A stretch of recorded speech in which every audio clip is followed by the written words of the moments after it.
Hello there, you are just right in time for the State of the Nation. This is the very important day that the IEBC selection panel, the day 2 of the IEBC chairperson interview, of course, for candidate, appeared before the Dr. Nelson Makanda-led panel to be grilled in this very important critical process that will lay bare the roadmap for the next general election. Keep in mind, we have at least 7 by-election from the Malava constituency all the way to Banisa and of course Magarini constituency, where the electorate in those constituency have been without their representative. It's very important, very serious issue to pay attention to.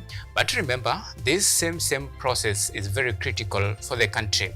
Time in memorial. Elections in the country has always been a matter of contestation from the aggrieved candidate who feel that the players, or rather the referees in this process, are not genuine in terms of delivering credible, fair and free election. This time round, the process and the jury is out there. The one very fundamental question that many people are asking: what must we do to get it right this time round?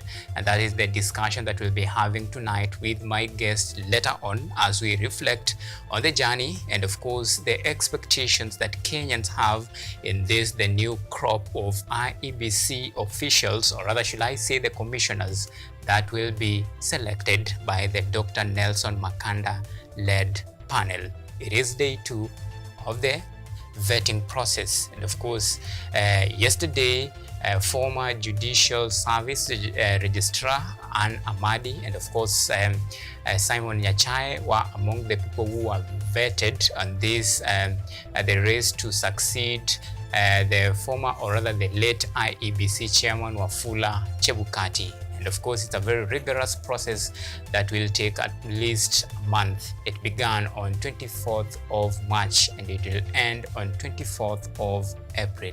All is at stake, and it's race against time to deliver on this important mandate. This and many more in our State of the Nation. But first thing first, our top stories tonight.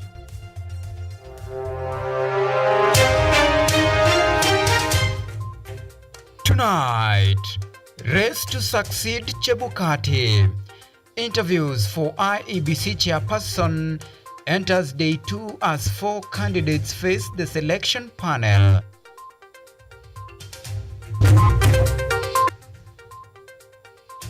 Call for inclusivity. Stakeholders urge to include people living with cerebral palsy into the workforce.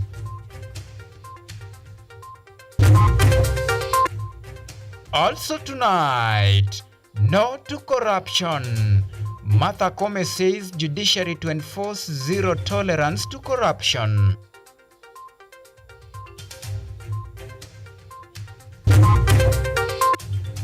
Plus, fear not. Coast Regional Police Commander assures Diani residents of calm after days of tension.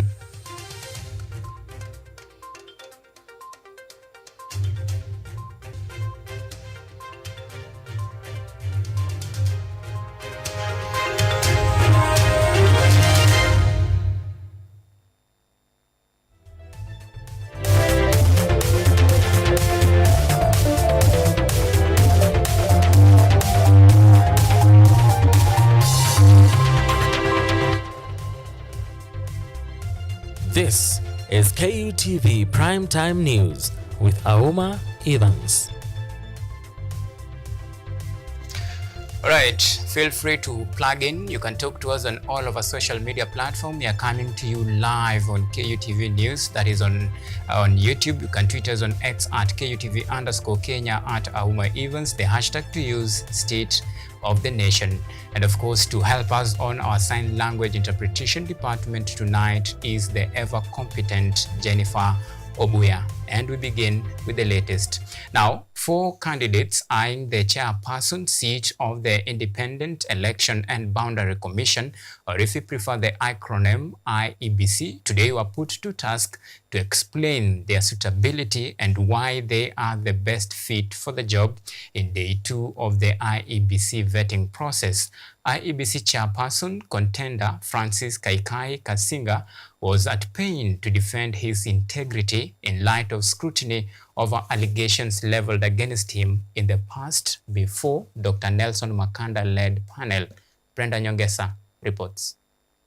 4 candidates appeared before the selection panel as part of the ongoing vetting process for the next chairperson of the Independent Election and Boundaries Commission today. The first candidate to be vetted today was Erastus Edang Ethekon, who previously served as the first county attorney for Turkana.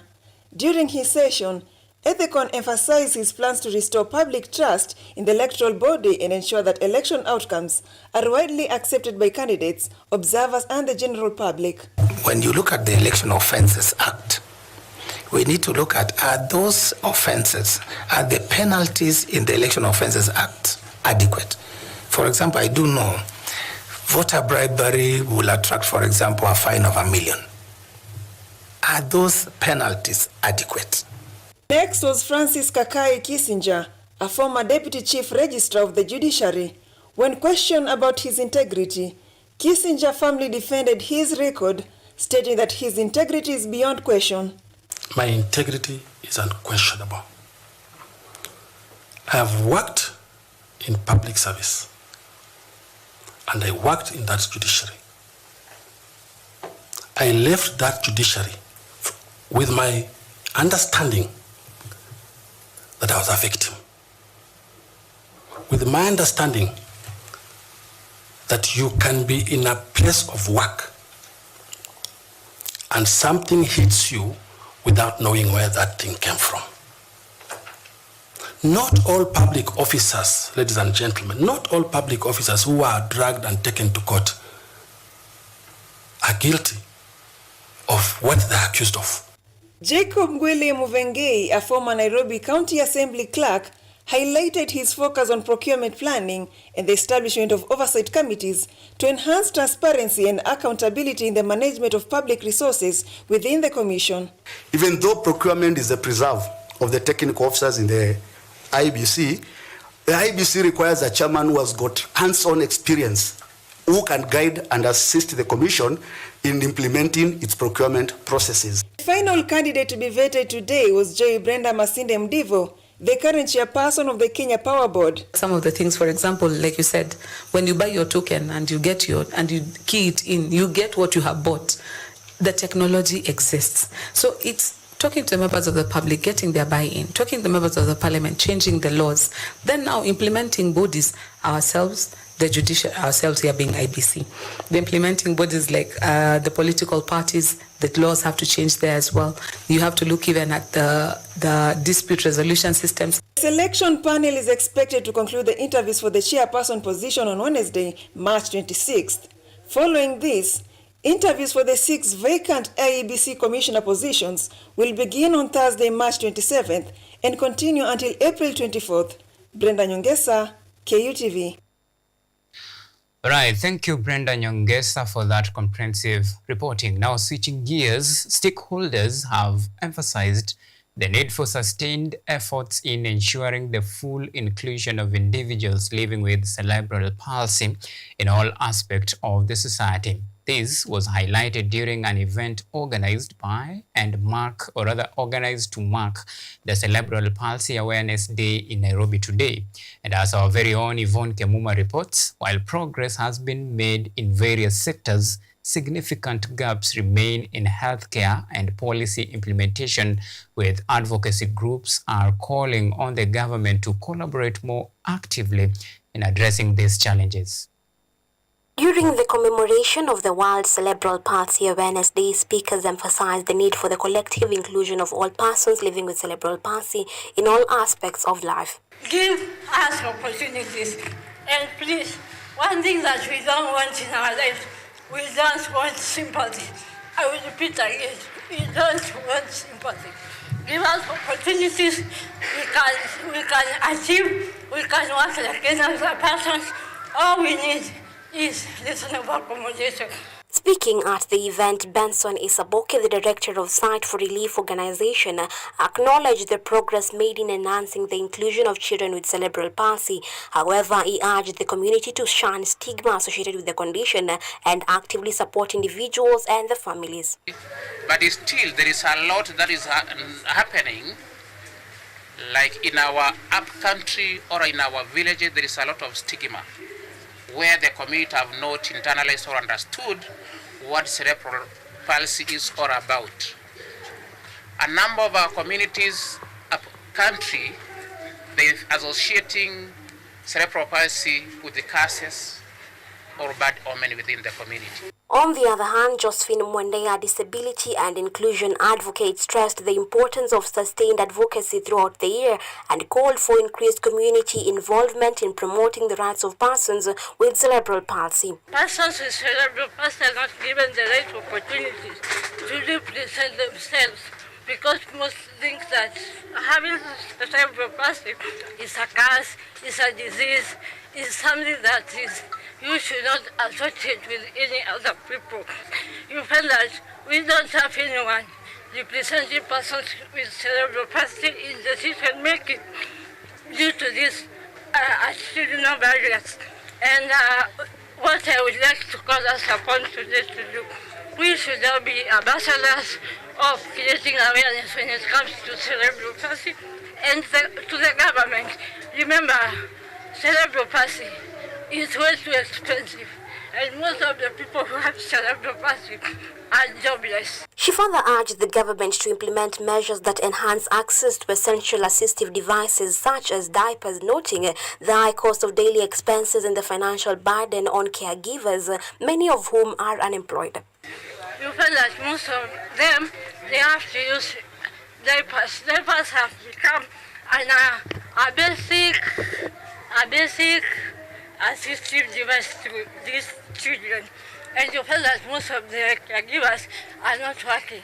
So how will they then get these diapers? Similar sentiments were echoed by Zipporah Theory, a mother who emphasized the need for readily available medication and more accessible healthcare services.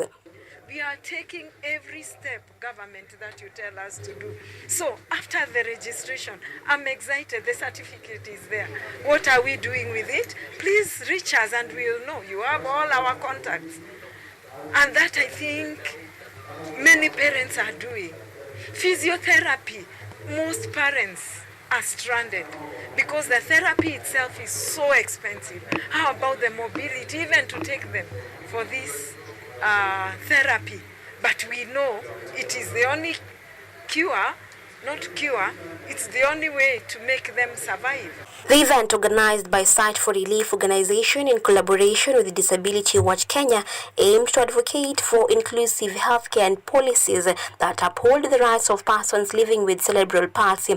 It featured panel discussions, personal testimonies from individuals with cerebral palsy, and conversations on policy and advocacy.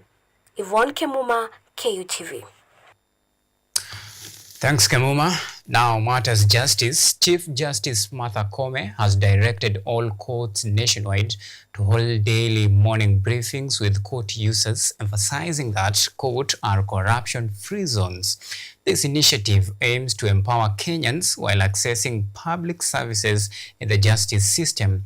The Chief Justice strongly urged Kenyans to report any instance of bribery and criminal offences warranting immediate response. According to Koome, the move underscores the judiciary's commitment to transparency, accountability, and restoring public trust, ensuring equal access to justice for all. Alongside issues of efficiency, we are also grappling with renewed allegations of corruption within some of our court stations.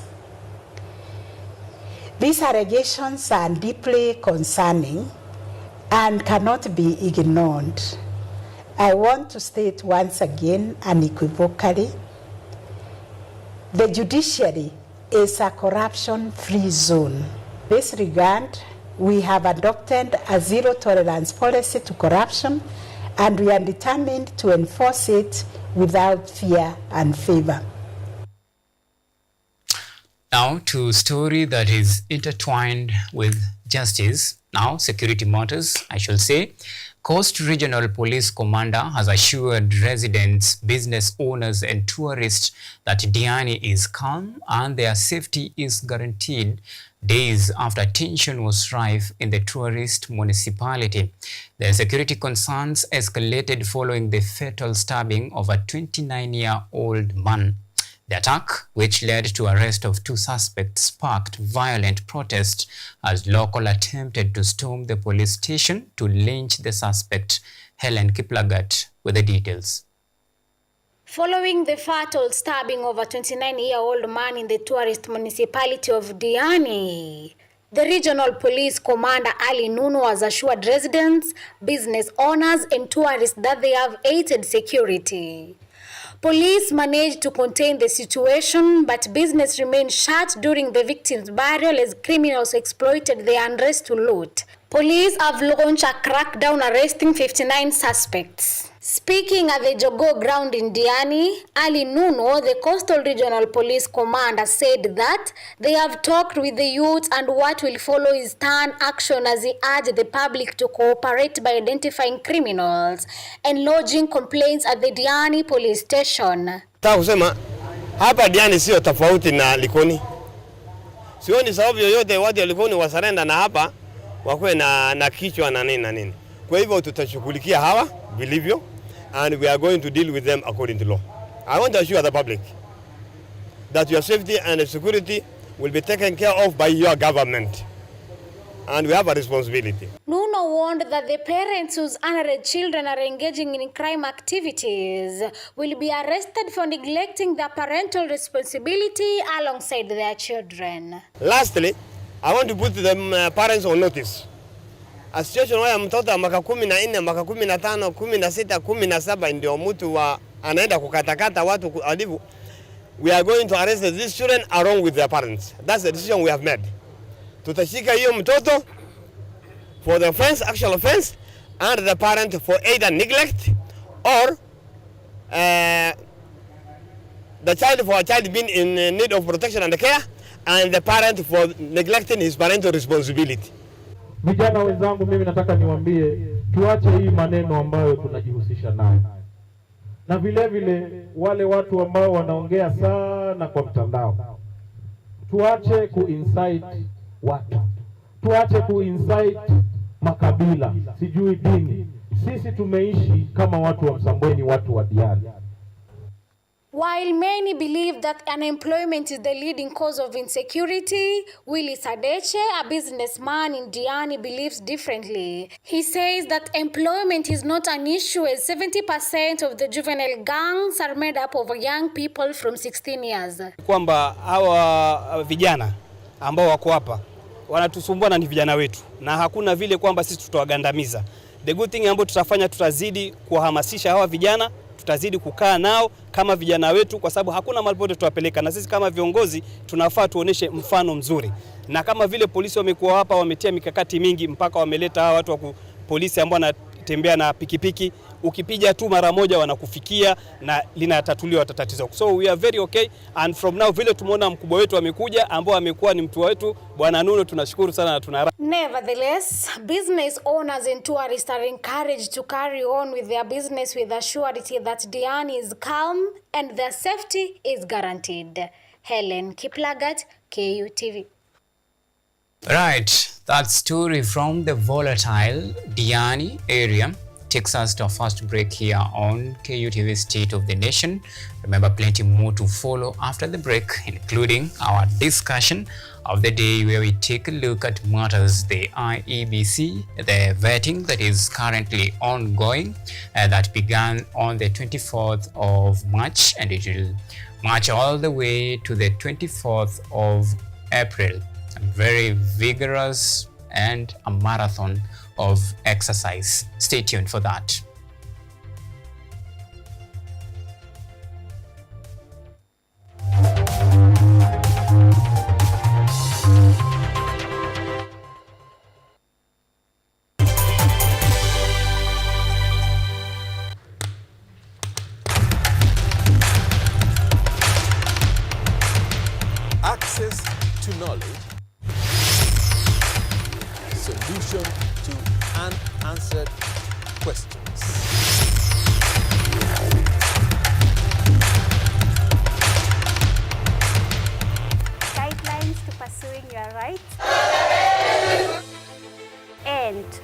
repossessing your property, intellectual or material. This and more only on Law Matters.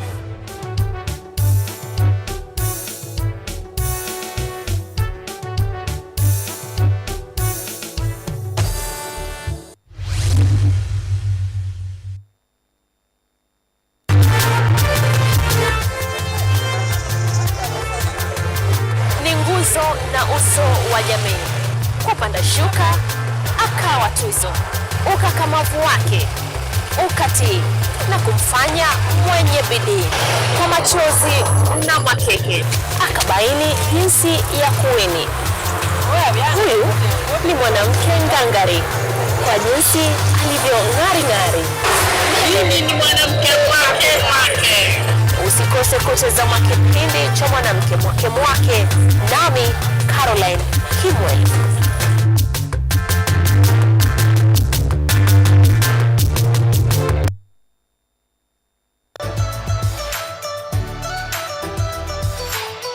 So my name is Kutv. I'm Associate Professor in the Institute of Philosophy of Jagiellonian University in Krakow, Poland. And I'm the main coordinator of the CAFE project, which is being here hosted by Kenyatta University. My name is Ewa Hudoba. I am a project manager in this consortium.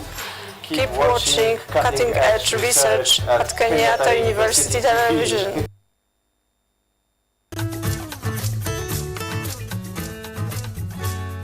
Hi, my name is Stella Tioi. Jina langu naitwa Okemwa Mukwa James. This is Mandela Gaya. Ugonjwa ulipokuja ulichukua siku 3 ukaniweka in coma. 20 wamezikwa, 2 ndio wako hai. I don't even know how it feels to see. I feel like I cannot express myself well the way somebody who can walk can actually express themselves. Ilichukua muda mwingi mrefu tena mpana ili kuikubali kwamba mimi siwezi tembea tena. I've come to actually accept myself. Ukijaribu kumsimamisha mtu umwambie tafadhali nionyeshe njia, They find it quite strange talking to you. We should just make schools integrated, Inclusive setups. by providing the right facilities.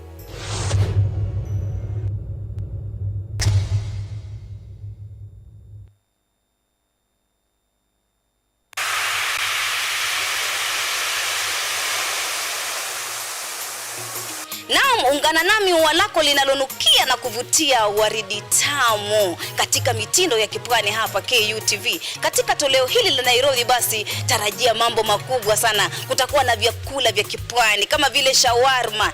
Watu hawajui shawarma nini? Kuna biriani, kuna vyakula ambavyo vimepikwa na vikasukwa kwa kutumia nazi. Bila kusahau mazungumzo ya kusisimua na wataalamu waliobobea kwa mambo ya ndoa, mambo ya Uswahili basi, mambo ya mashairi. Jamani swahibu zangu mliopo maskani, hatuonani wenzangu, najua mwanitamani. Ukosi kupata taarabu, chakacha, midundiko. Yani hapo ni pale ambapo viuno vinazungushwa kisawasawa na kubiringishwa ni kana kwamba havina mfupa kwenye mitindo ya kipwani hapa KUTV, ukiwa nami waridi tamu. Usikose matamu.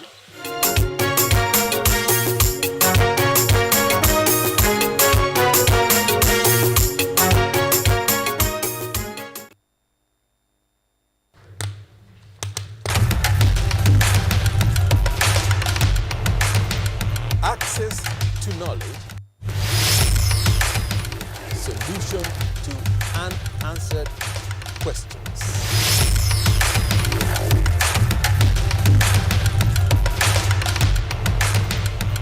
Guidelines to pursuing your rights and repossessing your property, intellectual or material. This and more only on Law Matters.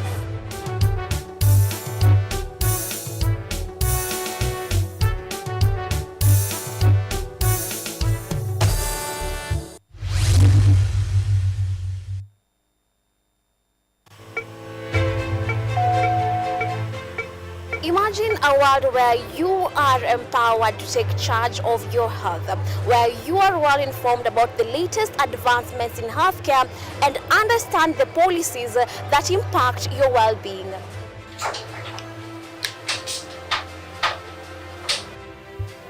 Get ready to take charge of matters your health as we bring you a blend of weekly health features that engage professionals from across various medical fields. When do you decide as a patient, do I need to go see the doctor? We are at a stage where we are seeing all this manner of chronic illnesses and we wait until we get a disease and then is when we go ahead.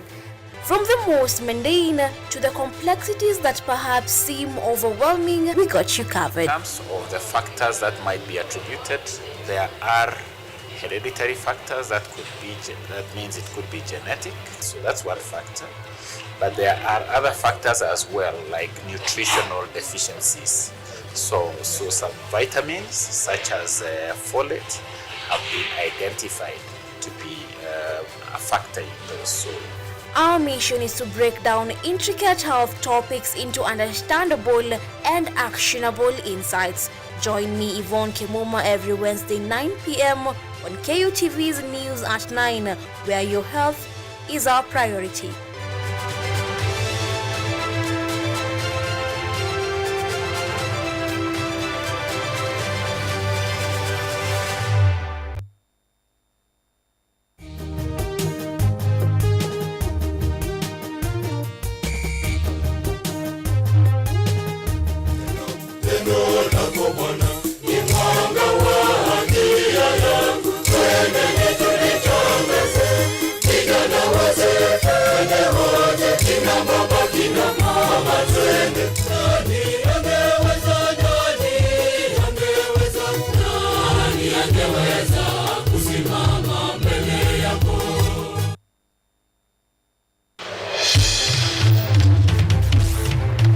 Tunachimba hadi mizizi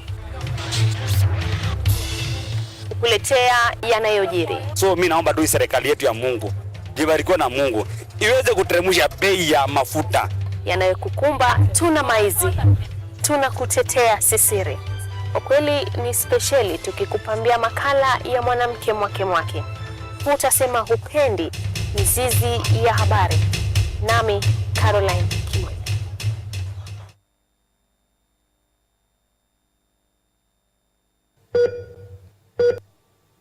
Are you healthy, or rather, do you maintain a healthy lifestyle? According to WHO, health is regarded as a state of complete physical, mental, and social well-being, and not merely the absence of disease. Welcome to Focus on Health, a show on all matters health, wellness, and lifestyle.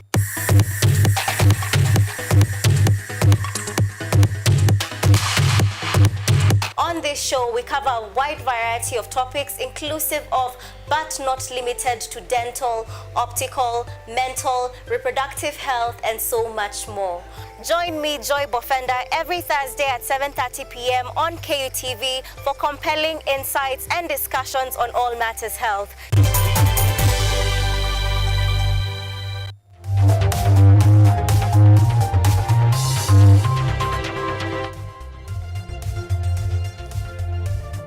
You are watching KUTV Primetime News with Auma Evans. Right, welcome back, and you're glad you chose to stay with us. Remember, you can talk to us on all of our social media. We are coming to you on YouTube at KUTV News Live. You can tweet us on X at KUTV_Kenya at Auma Evans. The hashtag to use, State of the Nation. So tonight, good people, we want to take a look at very important process that is happening, and it began on the 24th of March, that is yesterday, 2024, and it is a 1-month exercise, a very vigorous exercise, a marathon that will lay down the roadmap of what to expect in the coming years. Remember, we have by-elections in at least 7 constituencies, and a couple of wards that have not yet have the opportunity to represent, or rather to elect their representative, after some lost their their member of parliament. In this case, like Malava constituency, we have people from Ugunja who their MP was nominated, rather was appointed to be the cabinet secretary, and in that case they lack that very important representation. So what is happening right now is the vetting of the chairpersons for the seat of the IEBC, that is the Independent Electoral and Boundary Commission, and it began it began yesterday. So the most important exercise and the most important thing to pay attention is what the selection panel led by Dr. Nelson Makanda is actually looking for is the commissioners that will offer credible, free, credible, verifiable, and of course, independent elections in regard to the Constitution and the Election Act. So the first persons, or rather the first group of people that were interviewed were now the former registrar, the judiciary registrar, that is Anna Madi. Those were the first people to be interviewed yesterday. It was a very heated discussion. Questions of integrity are put into test in that regard. Then after that, and of course we'll be getting those graphics, it's just a matter of time so that we can bring you up to speed with what to expect. The first set of interview, then today, day 2, we had another set of interview for candidates who are actually interviewed for this very important exercise. So remember, the first lot were done, the 4 of them. Today, another 4 candidates were vetted. Then tomorrow, this is when the first phase of this exercise will end. Remember, this is now the process now to select the IEBC chairperson. Out of 37 candidates, they were narrowed down to 11. And tomorrow, the chapter will now close on that one. Now, this will pave way for the next chapter, that is the commissioners. Out of this, at least we'll be looking for 6 commissioners to constitute the 7 panel, that is the 7 IEBC officials, or rather commissioners. And of course, in regard to that, remember, in these commissioners, we have that is 1,319 applicants. Out of that, shortlisted were 105. Now, the first phase of this interview will begin on 26th of March after the conclusion of the selection panel, or rather the vetting of the candidate for the seat of the IEBC chairperson. After that, now this is where it gets very interesting. Remember, all this is to pave way for the by-elections that we have. And remember, just like I mentioned before, we have pending by-elections in at least 7 constituency. Very fresh is the Malava constituency, where they lost their member of parliament. Then we have Ugunja constituency, we have Banisa, then we have Magarini, where the Supreme Court nullified the election of their area member of parliament. With that, Kenyans from those areas, they have been without representative for quite a while. And of course, remember, this is part of very important, crucial process in regard to that. Another very important process that you are waiting to see, and this is against, actually we are rushing against time, is the boundary review. Actually, on this one, we are past schedule. And will we be able to manage on this one? This is a big question. But nonetheless, the process must continue. Now, and to help us unpack this very important discussion, let me now invite my guest, that is Brian Osongo. This is the Young Political Association. Then we have Eston Maina, President M. Kusa will be joining us later on. But straight away, Brian, yes. The process at this particular time is very important and crucial, given the fact that we are racing against time. Remember, this is the process that should have been done long time ago. And we have the panel now selecting vetting and of course selecting the IEBC chairperson and of course the commissioners that will form the next crop of the IEBC commissioners. First of all, what this selection panel is looking at is officers who will first of all offer credible, fair, free and verifiable election. Do you have hopes that this process at the end of the day will deliver that very important and a simple task that Kenyans are really actually waiting for? I believe so that this vetting process will really deliver good results. I believe so. It's gonna be important to us, more especially for these elections that we are going to have the coming days and the 2027 national elections. I hope they will elect good aspirants or the good individual who will really represent us well. I have hopes for them. Okay, from time immemorial, this the ghost of always election, the contested election. If we can draw back to the time of Samuel Kivetu, then we had Isaac Hassan, Wafula Chebukati.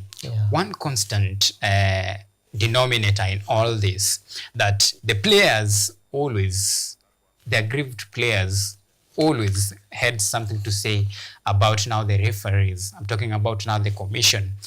Some argue that the elections in the country have not been held in a free, verifiable, and accountable aspect of it. What must we get right this time round to make sure that even as we move forward, we learn from the past lessons and make sure that this time the commissioners that we'll be getting will be accepted by all commissioners, or rather by all players and even Kenyans, because the fading trust is something that has really, troubled a lot of Kenyans and even politicians for that matter. So what must we get right this time round? Okay, what we must get right this time round is to have guys that the ground that the majority of the ground is looking for or is hoping for to be the one that is leading the IEBC. If the ground goes well with the person being elected, then we have hopes. For it, because okay, let me talk about the national government, which is at other times in the back times we see the government really influencing this IEBC, and we see guys like Chebukati, which has brought a lot of chaos in this country. But for now, if we go with the majority of the ground, I think all things will be good and well. Okay. Yes. And one important area that we need to actually look at, with all this contestation, the shifting of the ball, the blame game here and there, this begs the question, which is very important, that over time, we have the referees that Kenyans believe should actually offer free, verifiable and credible election. The bone of a contention has always been about the character and the integrity of the commissioners. And when you look at some of the candidates that have actually presented their names and of course their nomination for this important exercise, some of them have the ghost. Of course, in Kenya, you are innocent until proven guilty. But the mere fact that you have like a tag that is holding you down, don't you think this is a clear indication that at the first place, we should not be having such people contesting or rather vying for this very important exercise that at the end of the day will determine the future of the country in terms of governance and politics? Don't you think maybe it's something that we need to take a look at that in a very... Right. Okay, what I think about this, this is an important process. It's an honorable seat that determines what we are heading as Kenyans. What I can say that is holding some of the people back or as a country back, it can be the guys of tribals, like electing someone because he's of our community or is my friend, and they're bringing a lot of what Kenyans will not like. All right. Yeah. And let me chip in Eston into this discussion. Well, Eston, the task for Dr. Nelson Makanda is just simple. His, and of course his team, is just to offer commissioners that will offer free, credible, and verifiable election. That is their simple role. At the end of the day, do you think this very simple and noble task will be achieved at the end of the day? Do you have the confidence and the trust that the selection panel will give Kenyans this, commissioners that the country has been lacking for quite a while, in words of many politicians, because election in Kenya has always been a affair of contemptation from the politicians and even a section of Kenyans, those aggrieved by the decision that some of these commissioners have made in the past. Do you think this time round, this is the silver bullet?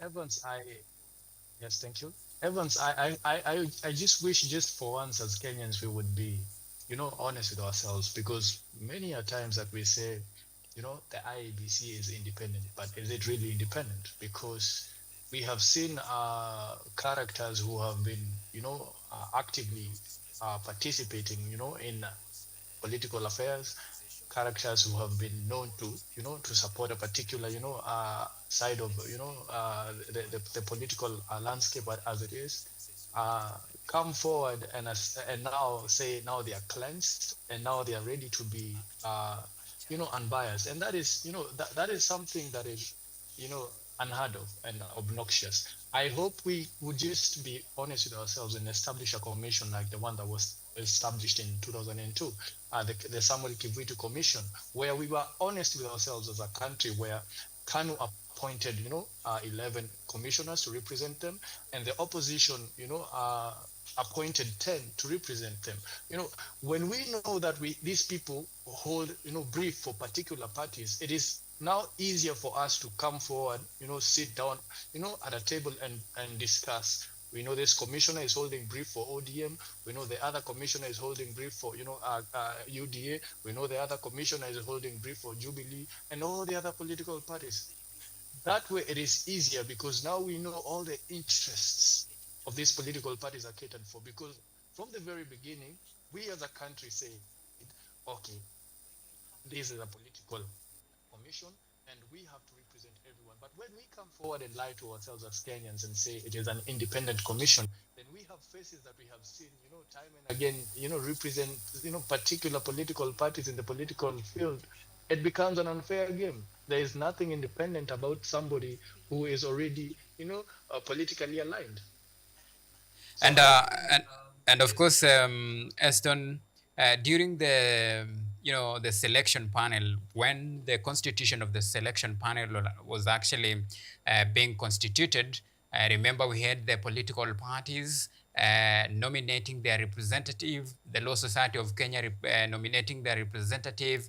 We had the liaison committee and all this. When each interested party, of course, present their candidate, don't you think now, when it comes to facing now the ghost of mistrust that we have had for a very long time, don't you think this element was now covered, or do you still read mischief in some of the names that were fronted to be part of the IEBC selection panel? Apart from it, we know our political, let me just say, the political events of our country have been largely, manipulated.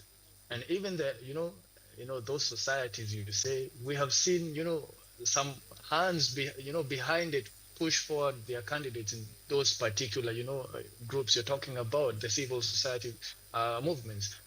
So who there represents the independent candidates? Because for me, I ran as an independent candidate for Member of Parliament in the Laikipia West constituency. Who represents me in that panel? Because now, if we say that we pick from the Law Society of Kenya, we pick from the majority, from the larger parties, and now from the government, who represents these smaller parties? Because there now, Evans, you have, the bigger political parties swallowing these other smaller parties and saying, you know what, we represent your interests, which is far from the truth, Evans. So I would hope or wish we as a country could sit down and say, each political party give us a candidate that will represent your interests in that panel, or pick a party that would, cater for your interests, because now we have larger coalitions that happen. So if maybe, for example, you're in the Azimio coalition and you may be ODM, let's say in the 2022 elections, you don't need a commissioner for Jubilee, a commissioner for ODM. They were all under the same umbrella. If let's say you were in the Kenya Kwanza Alliance, you don't need a commissioner for PSP, you don't need a commissioner for Maendeleo Chap Chap. They all fall under one umbrella, the ANCs, the Ford Kenya. If these alliances then come forward and give us, their representatives, then the smaller parties maybe have their individual representatives because maybe they don't coalesce. And now the independent candidates can forward someone to represent them. Then maybe, just maybe, we could have something close to justice. All right. And let me get Brian's view on this. Now that Eston says, Yes. in as much as the process, it's a new process, and of course that is constituted with a various umbrella. You have the Law Society of Kenya giving out their preferred candidate for this selection panel. We had the political parties, we had the civil society, all this represented, and of course interest group in that. But if with all that we still have the level of mistrust in this, so the question will be, what is the way forward? What must we as Kenyans do to make sure that the next commissioners of IEBC will be accepted by you, Brian, by you, Eston, and of course Kenyans and even politicians? So what must we get it right? Okay, we have many political organizations in Kenya. Many of them are small, and a part of them, they are big political organizations that offer their candidates, and they obviously have large numbers that support them, and they have a good network. You see, guys like us, we are Young Political Association of Kenya. Our party is small.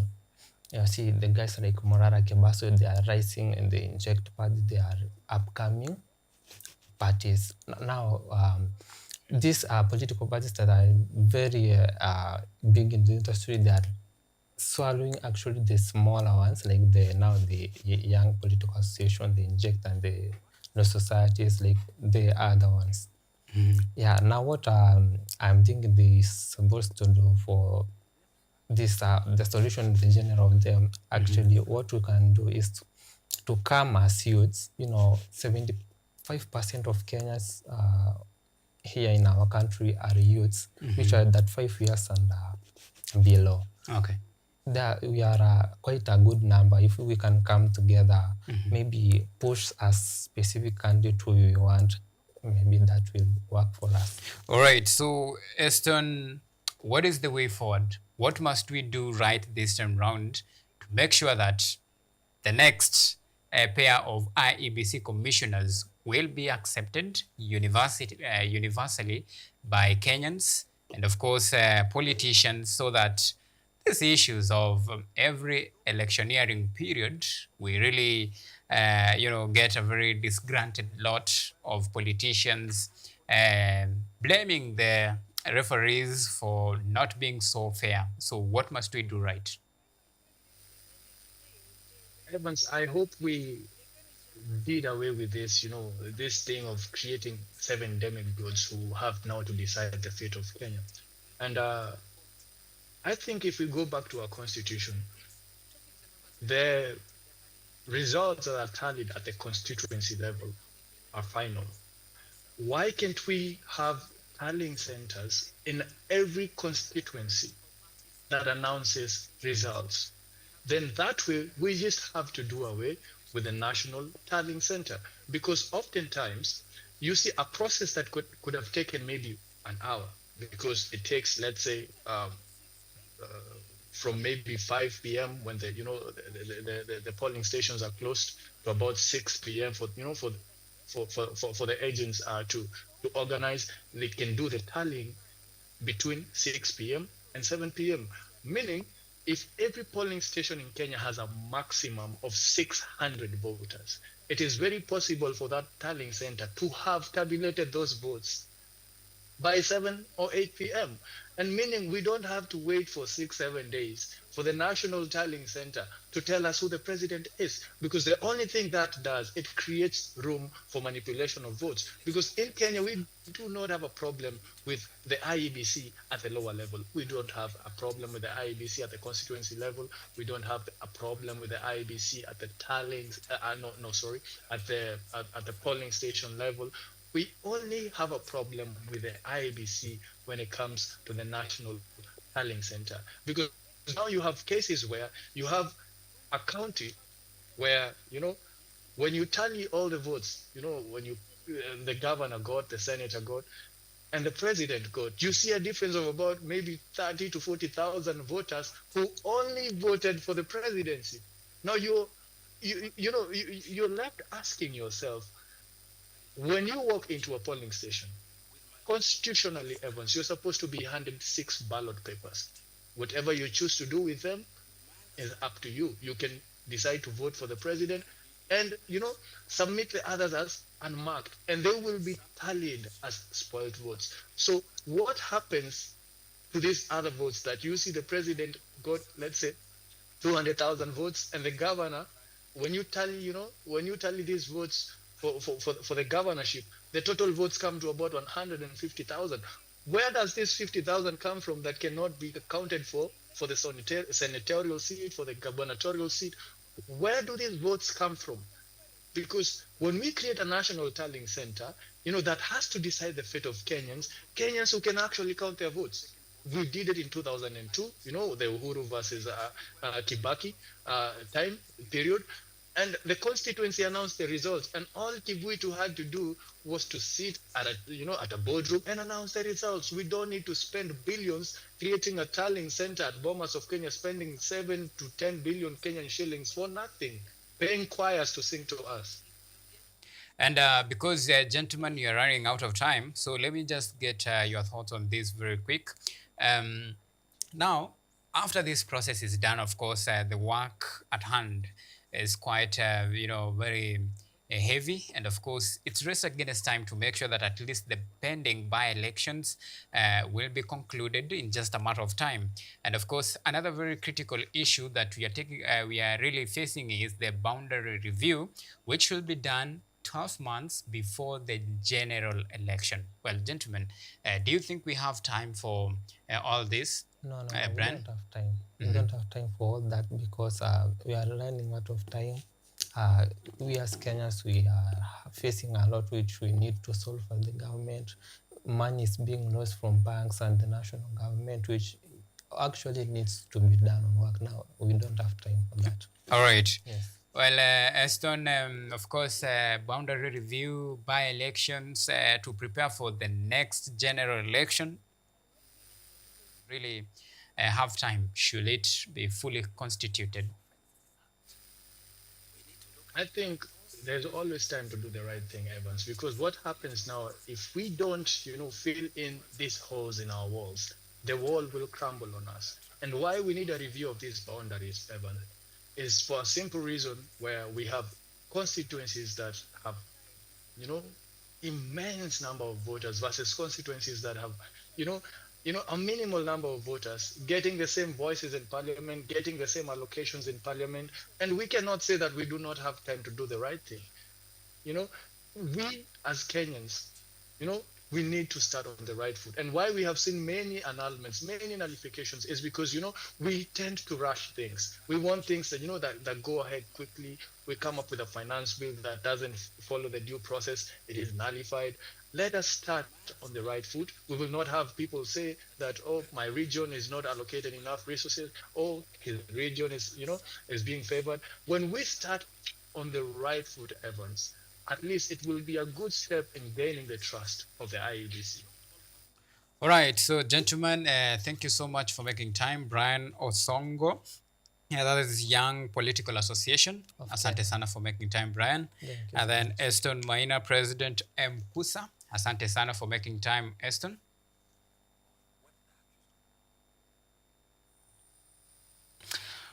All right, so there is a very important conversation about the state of the nation and what is happening in the country. Remember, it's a very critical exercise that in the next 30 days will determine the future of the country. So with that discussion, and now it's fair to switch gears to some other stories.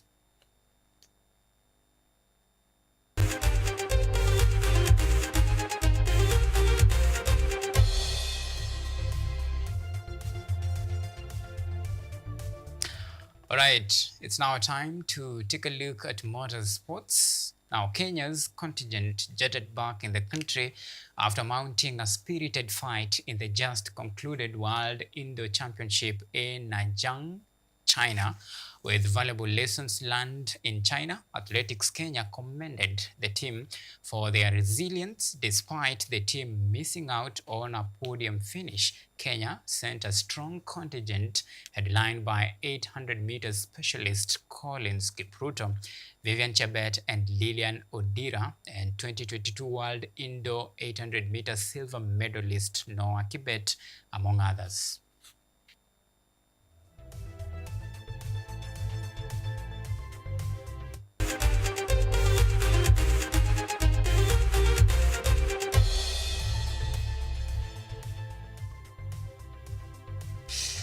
All right, so it's a wrap.